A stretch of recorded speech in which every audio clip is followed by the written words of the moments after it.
Senhor, obrigado por mais um dia. Obrigado por respirar, por estar vivo e pelo dom da vida. Enquanto muitos desejaram acordar, o Senhor me concedeu mais uma vez esse privilégio de estar de pé e seguir em direção aos meus sonhos.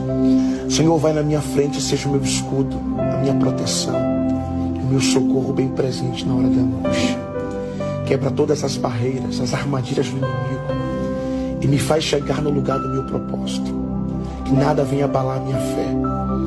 Continue acreditando nas suas promessas e seguindo em direção a ela. Abre a minha visão para que eu possa enxergar os lugares que eu preciso permanecer e os lugares que eu preciso sair.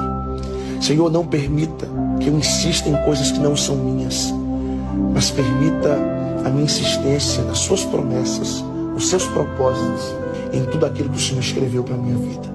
É o que eu te peço, em nome de Jesus.